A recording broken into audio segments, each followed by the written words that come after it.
मा फोरमायगोन नैबे 12 नं सालाकाथि बियाबाव सान हर गोबां इउपिएल माबा दोलोखौ मोजां मोननानै जगदान जागासिनो दं बे बिथिङाव मा फोरमायगोन? आं गिबियाव दिनै नोंथांमोननि बे मिडियाखौ आङो साबायखर बावग्रोगोन आरो बे मिडियानि गेजेरजों आं फोरमायनो सानदों दिनै जोंनि सालाकाथि समस्थियाव जयनिं दिनावनो खनथाम खनब्रै जयनिं जागासिनो दङ आरो थिग बिदिनो दिनै कालिफुख्रि प्राइमारिनि सिङाव नैबे खावनिबासा भाटिपारा गामियाव दिनै माइनरिटी समाजनिफ्राय दिनै 110 जनसो दिनै जइन जादों। बियो जोंनि थाखाय खोब मोनसे आनन्दनि दिन आरो जोंनि थाखाय खोब सेटिसफेक्सन निउज। मानो होनोब्ला दिनै बिथांमोनहा गावसोरनो जोंनि एमएलए सार आरो जोंनि बिजाथि लरेन्स इस्लारि सारखौ लिंहरनानै गावसोरो जइन जानाय बे प्रग्रामखौ लानाय जादों आरो बिथांमोनहा दिनै जा रोखोम माने गोसो खुसियै माने जोंनि इउपिपिएलआव लरेन्स सारनि आखाइजों बा जोंनि 12 नं सालाकाथि समस्थिनि बिजाथिनि आखाइजों दिनै बिथांमोनहा जइन जाबाय। दा बिनिफ्राय हमनो हायो जोंनि सालाकाथि समस्थियाव दिनै जों इउपिपिएल हिसाबै देरहागोननि रोखा सिनारिखौ जोङो दिनै माने नुबाय आरो देरहागोना खाथां सालाकाथि समस्ति। जइन जाबावनांगौआ जोंहा प्रग्रामानो जोबा जइना दिनै जाबाय।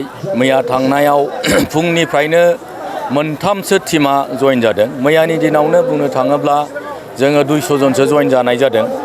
दिनै 100नि बारबाय आरो गाबोन माने जइना दैलि जइन जाबाय थायो जोंना सालाकाथि समस्ति हिसाबै। दा ओंखायनो जोङो दिनै जा नुदों सालाकाथि समस्तियाव जोंनि इउपिपिएल पार्टिखौ मोजां मोननानै फैनाया अकल मुस्लिम समाजनिल' नङा, दिनै आदिबासि समाज आरो राजबंशी समाज, नाथ समाज, माने हिन्दीबासि माइनरिटी समाज बिथांमोनहा दिनै लोब जगदान जागासिनो दं। आरो दिनै नै दहायसो 2 घन्टासोनि आगोलाव लुंसुङाव आदिबासि समाजनिफ्राय 150 जनसो जोंजों जगदान जादों।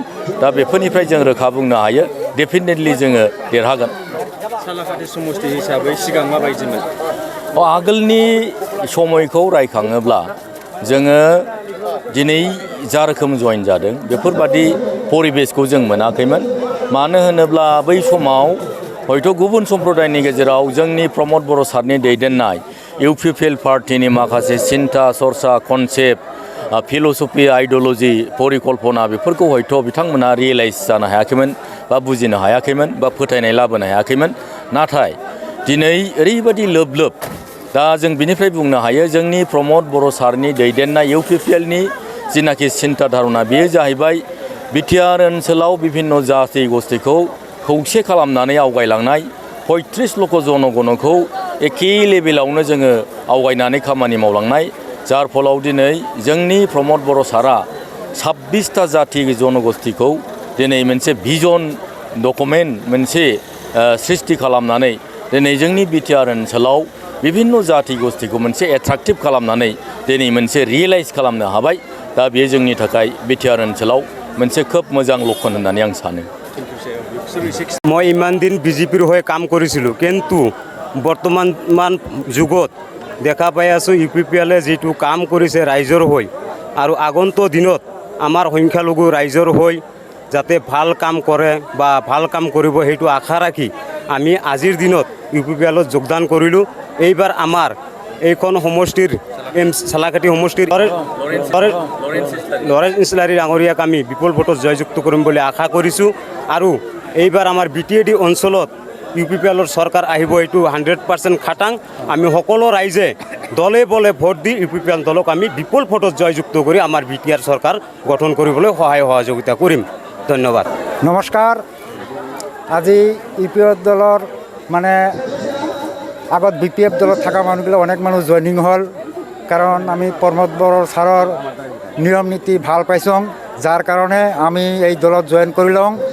ভৱিষ্যতত যাতে আমি মানে সুযোগ সুবিধা পাওঁ আর কি, ইয়াৰ কাৰণে আশা কৰিলোঁ আর কি। কাৰণ কথা হ'ল কি ইউপিএল চৰকাৰে যিটো নিয়ম নীতি আমি ভাল পাইছোঁ আর লরেন্স ইসলারির নিয়ম নীতি কথা বার্তা সন্তুষ্ট হয়ে আমি তেখেতৰ দলত মানে যোগদান কৰিলোঁ। মানে দলটো ভাল লাগিছে আৰু যাতে চিৰস্থায়ী আমি তেখেতৰ সহায় সুবিধা মানে যাতে পাওঁ সেইটো আশা কৰি আমি মানে তেখেতৰ দলত যোগদান কৰি লওঁ।